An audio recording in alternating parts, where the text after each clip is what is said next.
G'day everybody, my name is Lowell and welcome to the channel. So we have another reaction video here from the Fat Electrician. This is going to be America dismantles pirate nations for touching their boats. Now, we've done a little story from Nick before about people touching American boats and it didn't go well. So let's jump in. Let's have a look at this one. Ah yes, that time that pirates kept messing with American ships, so George Washington founded the United States Navy to do something about it. Yeah, the United States Navy was founded for the sole reason of hunting pirates. Today we're talking about the Barbary Wars. Ladies and gentlemen, it is pretty much an ongoing internet joke that you do not mess with America's boats, you know, because of Operation Praying Mantis, that time that America decided they were going to sink half of Iran's navy in like 8 hours. And Vietnam, and World War II, and World War I, and the Spanish-American War, and the War of 1812. I guess if you're not picking up what I'm putting down, I'm trying to tell you, this is the origin story of why you don't mess with America's boats. But first, a word from our sponsor, because this video is brought to you by my favorite underwear company, Sheath. Wait, hold on, I'm supposed to read a script for this one. Here's how to do a perfect ad read for our company. Let's take a quick second to thank our favorite sponsor for today's show, which is Sheath Underwear. Sheath makes the most comfortable boxer briefs ever worn, and Clarence's parents have a real good marriage. This shit's fucking lame. Okay, look, here's the deal. Whether you're talking to a veteran, a construction worker, or your dad, they're all gonna tell you that there's one universal truth to life, and that truth is that cargo pockets are fucking awesome. Goddamn right. If you think cargo shorts are cool, wait till you try cargo underwear, except the cargo pocket is made with balls not being stuck to your thigh technology. And I know what you're thinking, but chubby electron guy, what if I try them out and I don't like it? Cool, just wear them like normal underwear and then you have a bonus cargo pocket. Nobody in the history of mankind has ever been like, damn it, I have too many available cargo pockets. It's never happened. Cargo shorts are not even cute at all. First of all, cargo shorts are awesome. They always have been. Second of all, you know what you and this cargo pocket have in common? You don't feel either of us? Oh! Oh, damn. Well, at least I know who I'm not letting put their phone in my pocket next time we go somewhere. Anyways, if you wanted to try some Sheath cargo underwear for yourself or buy some as a gift for your significant other, I'll have them linked in the description down below, and you can use the discount code Fat Electrician for 20% off. Back to the video. All right, here's the deal. For 3 centuries, pirates from the Barbary states of Morocco, Algiers, Tunis, and Tripoli would raid merchant vessels in the Mediterranean, steal all the goods, and imprison and turn all of the crew members into slaves. So why was this allowed to go on for over 300 years? Well, the only navies powerful enough to stop these pirates at the time were the Spanish, the French, and the British. And they all came to the same conclusion that it would be cheaper to pay off the pirates, giving them a yearly tribute to not raid their ships rather than go to war with them. So now those 3 empires aren't getting their ships raided, which is fine, that's a good thing, I guess, but here's the catch with it that they may or may not have known at the time, but they definitely figured out somewhere along the way. Now, the pirates are only raiding all the smaller nations, okay? It's like Walmart, Target, and Amazon getting together, encouraging shoplifting, knowing that they can shoulder the financial burden, but it puts all the other mom and pop stores out of business and they become the only ones selling goods. Except instead of retail stores, we're talking about entire nations. This goes on for literally hundreds of years, but America is still part of the British Empire, so they fall under their umbrella of protection, so it's never an issue. That is until the American Revolution started on April 19th, 1775, with the shot heard around the world, the Battle of Lexington and Concord, and the famous story of a 78-year-old veteran going out into his front yard and shooting 3 redcoats as they retreated back to Boston, sending the message for all of America that the British Empire should get off of our lawn. Fast forward 1783, America wins the Revolutionary War, officially becoming its own country, and all of America's merchant vessels start flying the old red, white, and blue. And pretty much immediately, 1784, one of America's merchant vessels is captured by Barbary pirates from the country of Morocco. As an act of good faith for a new nation, Spain actually pays off the pirates, gets the American vessel and all of its crew back, returns it to America, and then advises the American government, hey,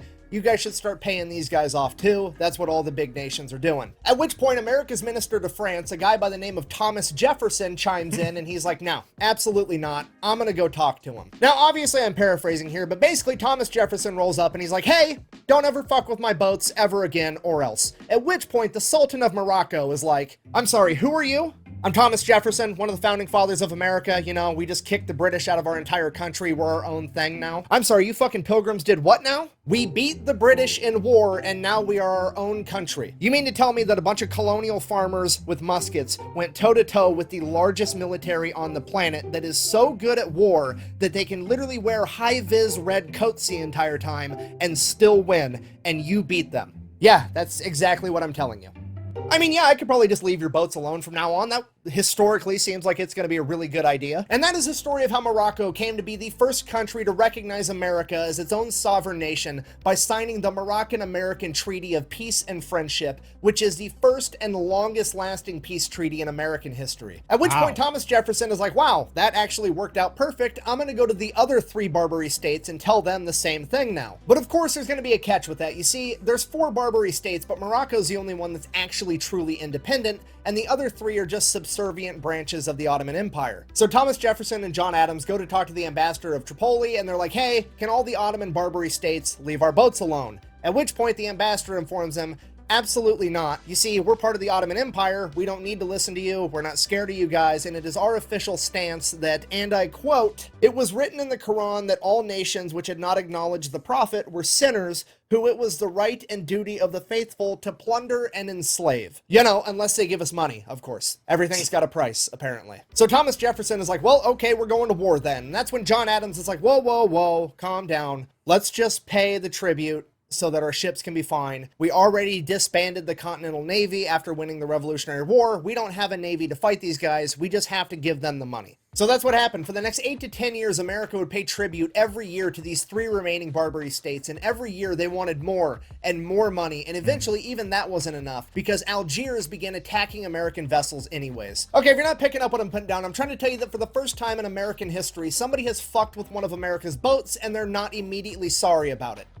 Yet. The president at the time, George Washington, goes to Congress and pretty much tells them what's going to happen, because at this point in time, George Washington is basically the king of America. Nobody actually knows if he's going to step down from presidency or not. So he's like, hey, guess what? You guys are going to pass the Naval Act of 1794, establishing the United States Navy. And at the very top of that document, it very clearly states that the purpose we are building the United States Navy is so that we can combat Algerine corsairs, which is just a fancy word for state-funded pirates. Yes, I'm telling you that the founding document of the most powerful navy the world has ever seen at the top specifically states the sole reason for their creation is to hunt down and destroy pirates that had the audacity to fuck with one of America's ships. We've officially entered the find out portion of the story. America immediately commissions the building of 6 enormous frigates covered in guns to go fight these pirates. Fast forward to when the frigates are done, it takes a couple years. It is now 1798, and George Washington has decided to step down from power, allowing for an election to happen, and we are now into the 2nd president of America, John Adams. And John Adams decides he would rather keep paying tribute. Disappointed! America just created the Navy, spent $1 million creating all these frigates, and now John Adams isn't going to use them for their intended purpose. Obviously, a lot of people are upset, including his own vice president, Thomas Jefferson. So Thomas Jefferson, the vice president at the time, immediately begins campaigning to run against the sitting president in the next election. And one of his biggest platforms is that he is going to go fight these pirates rather than pay them tribute. And his slogan for this is, and I quote, "Millions in defense before a cent in tribute." Okay, just so we're clear, Thomas Jefferson's platform for running for president is, I'm going to spend millions of dollars in defense, which might as well be hundreds of billions of dollars at that point, because America no longer negotiates with terrorists, and I'm pretty sure my high school English teacher would refer to this as foreshadowing. So Thomas Jefferson wins the election. The entire world finds out that he's going to be the 3rd president of the United States of America. And then on March 4th, 1801, the day of his inauguration, he receives a letter from Yusuf Karmanali, the Pasha of Tripoli. If you don't know, Pasha is like the dictator, the king, the president, the main dude in charge. And at this point, Thomas Jefferson, the guy who just ran an entire presidential campaign on, I'm going to go fight pirates, is thinking in his head like, maybe this guy found out that I'm about to send a navy over there to beat him up, and he's going to send an apology. Maybe he wants to sign a peace treaty like Morocco did. This is already working out great. I might not even have to send my navy over there. He opens the letter, and Pasha Yusuf Karmanali has decided that he is going to poke the Pilgrim King because he is now demanding that because of the new administration, the United States owes him an extra $225,000 in tribute. And Thomas Jefferson is pissed. You're trying to get crazy with this. Don't you know I'm local? Originally, Thomas Jefferson was going to have to go to Congress, get permission to activate the Navy to send him over there to fight these pirates, but not now. He's so mad we're activating the Rainbow Shortcut to ass-whooping land, and Pasha Yusuf is going to have some consequences immediately. I'm loving his turn of phrase. Oh my God. Because he's sending the Navy today. But like I said, it takes a literal act of Congress to send the U.S. Navy over there on a military mission. So Thomas Jefferson is like, that's fine. We just won't send them on a military mission. Fill up one of our frigates with a bunch of gifts and peace offerings for Pasha Yusuf, and then give it a nice healthy escort of other frigates to defend it, and send them on their merry way to deliver the gifts. Right after he gives the commander of the United States Navy the standing order that he is also to defend any American citizen or ship from any potential aggression. Not aggression, potential aggression. If he thinks that somebody else might be thinking about doing something aggressive, Take them out. Take them down. Do your thing. do your stuff. so the Navy sets sail. They're gone. They're en route. Thomas Jefferson's sitting in his office, and he comes to the realization, man, I'm pretty sure these pirates are going to attack him, but if they don't, they're actually going to end up giving Pasha What's-His-Nuts a bunch of these gifts, and I can't have it. So he whips out the old quill and parchment, and he writes a letter back and sends that off, and that letter basically reads, hey, America's done giving you tribute for the rest of forever, F off. And obviously the letter makes it there first, at which point Pasha goes to the American consulate building and chops down the flagpole with the American flag on it, which in that part of the world is how you declare war. So the US Navy shows up off the coast of the Barbary States, the pirates attack them because they've already declared war, the US Navy defends themselves, word gets back to America, Congress then is like, oh, hey, we're at war, we're gonna go ahead and give Thomas Jefferson permission to use the United States Marine Corps at his discretion, and this is why, to this day, the United States Marine Corps is the only branch of the U.S. military that can be sent and deployed anywhere in the world without congressional approval. So for the next 2 years, the U.S. Navy and the Marine Corps set up a naval blockade and just go on a pirate hunting extravaganza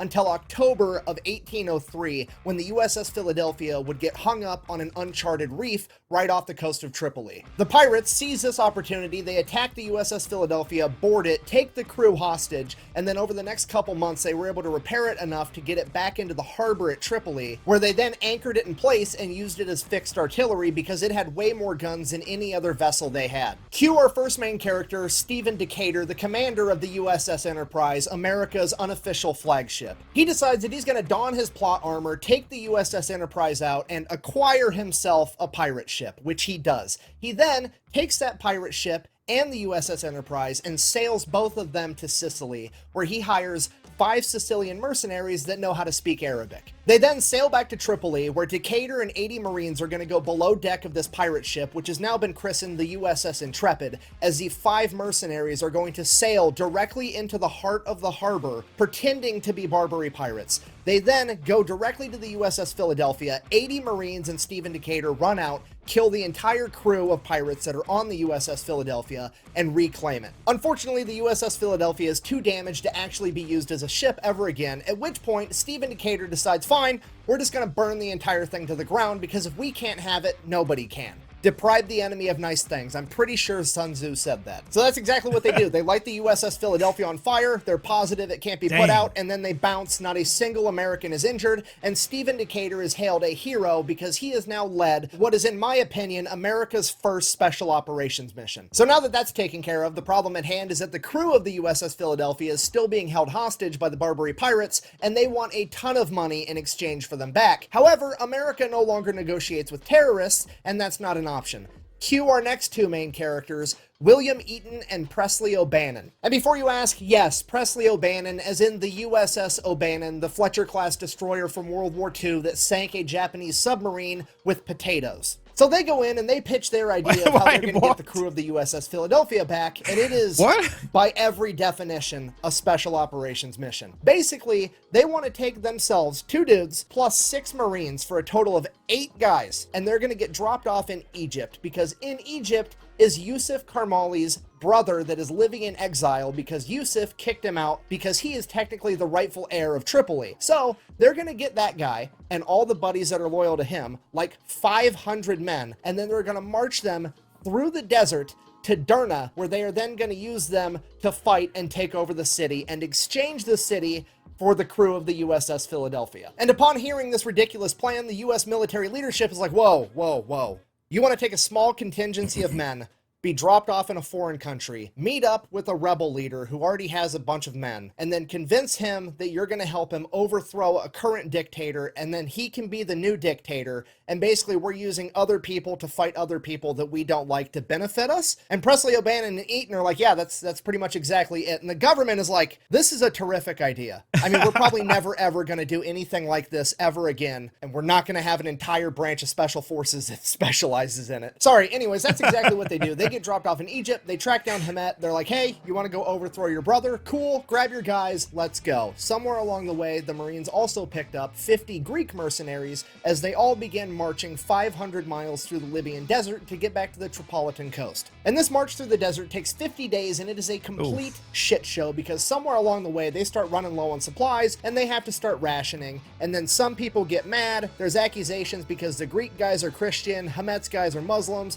there's fighting amongst themselves, and there's these 8 Marines standing in the middle, desperately trying to keep them from killing each other as they march through the desert. So despite multiple mutiny attempts and a ton of fights, the Marines were able to keep this group together enough to make it through the Libyan desert till they arrived at the coastal city of Bamba. Once they get there, they meet up with the USS Argus that gives them a bunch of supplies so they can start eating food again, and they give enough money to pay off the Greek mercenaries. Then Eaton decides that he's going to send a letter over to the governor of Derna right next door, because remember, we can't attack unless they're potentially aggressive. Okay, so he sends a letter and is basically like, hey, I'm going to march my army through the middle of your town to go kill your boss on my way to Tripoli. Can I have some safe passage and maybe some food? The governor of Derna sends a letter back that says, my head or yours, which sounds potentially aggressive enough. So they begin making the plan for the ground. As long as it's potentially. Damn, okay. Attack. Hamet and his men are going to take the governor's palace, and the Marines and the Greek mercenaries are going to take out the harbor fortress. But to do that, they're going to need a cannon from the USS Argus, so they're going to meet up with it, go get this cannon, and prepare for their attack. Cut back to Stephen Decatur. While all this has been happening, there's still been a naval battle in the Mediterranean the entire time, and Stephen Decatur is on an absolute rampage, because after he captured his first pirate ship, he would receive word that his brother, James Decatur, had been mortally wounded by one of the pirate ship's captains, who was pretending to surrender before shooting his younger brother. Upon hearing this, Decatur immediately gives command of the new captured vessel to one of his men, leaves a couple guys with him, and takes off to track down this pirate ship that just killed his brother. So they chase down this pirate ship, they pull up right next to it, and before the crew has time to do any boarding procedures, you know, like break out the planks, tie some ropes to the other ship, all that stuff you see in the movies, nah. Stephen Decatur jumps into the enemy ship and starts killing pirates immediately. 9 Marines, seeing that happen, are like, oh shit, we're doing this. So they jump onto the pirate ship too and start throwing down, at which point the pirate ship veers off and breaks away from Decatur's ship. It is now 9 Marines and Stephen Decatur versus over 30 pirates on this vessel, and 30 is not going to be enough. Stephen Decatur kills multiple pirates, including the captain that had slain his brother, officially avenging his brother's death, capturing that vessel as well. But he is still absolutely furious that his brother died, and he continues to go on a rampage, capturing another pirate ship and destroying 3 more over the coming weeks. Cut back to the men on the ground. Eaton and O'Bannon have been getting their battle plan ready this entire time. They just had their men go get a cannon off the USS Argus because they really need this cannon if they're going to be able to pull off this mission. So they're ready to attack. The US Navy gets into formation, and they are going to bombard the entire city of Derna while they launch this attack. Despite that, there's over 2,000 men loyal to Pasha Yusuf that are going to defend it, and they are heavily outnumbered. So Navy starts bombarding the shore. Hamet and his men take off to go attack the governor's palace, and Eaton, O'Bannon, the Marines, and the Greek mercenaries begin launching their attack on the harbor fortress. They open up with the initial cannon fire, which is going to be vital to be able to break through the enemy lines and establish their foothold. They fire the cannon. As they go to reload and fire it again, they realize that they had accidentally forgot to take the ramrod out of the cannon and shot that at the enemy too. Now the cannon's completely out, and they're kind of like, oh shit, What do we do? What do we do? And Presley O'Bannon just charges into battle as the other Marines follow behind him and the Greek mercenaries behind them. They attack so quickly and so violently that they're able to overrun the entire enemy fortress before anybody really knows what's going on. And Presley O'Bannon becomes the first American ever to raise the Star-Spangled Banner over a foreign battlefield. This battle, the taking of the Tripolitan coastal city of Derna, is enshrined in Marine Corps history in the Marine Corps hymn with the line, "From the halls of Montezuma to the shores of Tripoli." And it is also where the Marine Corps would get their first nickname ever, because the 7 Marines present for this battle fought so hard and so violently that they simply became known as the Leathernecks, referring to the leather collar that they wore around their neck to protect it from slashes from pirate swords. So Yusuf's men end up getting beaten back and are forced to retreat to Tripoli, at which point the Marines, the Greeks, and Hamet and his men all consolidate, figure out what happened. Hamet and his men were able to take over the governor's palace, and after the taking of the city of Derna, Hamet awards his very own sword to Presley O'Bannon as a gift for how valiantly he fought in battle. And this is the Mameluke sword, the same sword that is on the Marine Corps uniform today. So now Yusuf consolidates his military, sends an enormous army back to Derna to try to take it back over, and they're kind of just sitting on the outskirts of the city, waiting for the right moment to attack. Eaton and O'Bannon are writing correspondence to the US military in the chain of command like, "Hey, we took this entire city with like 8 Marines, give us some reinforcements, we're gonna go take Tripoli next, and then we'll just overthrow this entire country." This goes on for over a month, and they defend the city multiple times from attacks from Yusuf's men, and eventually Eaton receives a letter informing him that he is to stand down and just leave, because American diplomat Tobias Locke has struck up a deal with Yusuf Karmanali. And apparently he struck up this deal with absolutely nobody's permission, because the deal is America is going to pay Yusuf Karmanali, the pirate king, $60,000, and in exchange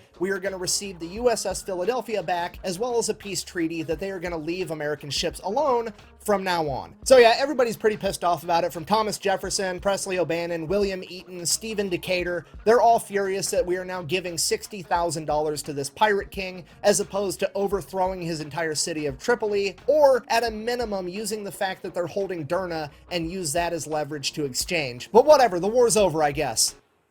For now. So the peace treaties were signed in 1805. Now, fast forward 7 years, 1812, the War of 1812 happens. Okay, if you don't know, the War of 1812, there's more to it than this, but the reason that it started is that Great Britain wanted to have more control over the seas and trade, because America was getting too much, because America was no longer getting attacked by pirates, because we just beat them in a war now too. So, Great Britain launches another war against America. During this war, they encourage the Barbary pirates to start attacking American vessels again. And honestly, it works out pretty good for the pirates, at least for a little while, because the American Navy is too busy to worry about them because their hands are full with the British Navy. Fast forward 2 years, 8 months later, the War of 1812 ends. Now, luckily for the Barbary pirates, Thomas Jefferson is no longer president at this point. We are on to America's 4th president. Let me check my notes here. James Madison. If you don't know, James Madison is one half of what is referred to as the Forefathers dynamic duo, and the other half is his best friend of all time, Thomas Jefferson. And I don't know if you figured this out yet at this point in the story, but Thomas Jefferson hates pirates. So sitting President James Madison, being the homie that he is, looks over at now Commodore Stephen Decatur and says, "Go get him, Tiger." He then proceeds to assemble the largest U.S. naval fleet ever at this point in time and sails directly to the Barbary coast. He then immediately tracks down Algiers' flagship, the Mashuda, takes it out, captures over 400 members of its crew, and the ship itself. He then proceeds to take all of his gunboats directly to Algiers, park them in the port, and say, "Here's the deal. You're gonna surrender, and you're never gonna collect tribute from anyone ever again, or I'm gonna overthrow your entire country." Obviously, they take the first option, at which point Decatur's like, "Okay, cool, next order of business. You're also gonna pay me back for all the US merchandise that you plundered during the War of 1812. And they're like, "Okay, here you go." They give it to him. He then proceeds to sail his fleet next door to Tunis and tell them the exact same thing, ordering them to sign a peace treaty, never raid an American vessel again, and then collects a bunch of money. He then sails them next door again to Tripoli and does the exact same thing, collects all this money, gets the peace treaties. The Barbary pirates never mess with America ever again. Decatur and his fleet sail back home, and he tells the government what happened. The American government is blown away at the results that Decatur was able to achieve. When asked how he managed to not only get peace treaties without too much violence, but also get a bunch of money and concessions on top of it, all Decatur said was, peace was achieved through the mouth of our cannons, at which point he was given the nickname the conqueror of the Barbary pirates. And with the rest of the world seeing a new country in its infancy stand up for itself against the Barbary pirates and winning, they would start doing it too, and everybody started fighting back and quit paying tribute to the Barbary pirates, and in the coming years, they would fade into nothing as their 300-year reign of terror had come to an end. So in conclusion, the moral of the story is, please, for the love of God, do not mess with America's boats. Thank you for watching. Best way to support the channel is go buy some merch over at thefatelectrician.com. Quack bang, out. Dang. And that is part 1 of the origin story of how America became the world police. I'll give you a hint, part 2 ends after the Korean War when NATO gets founded.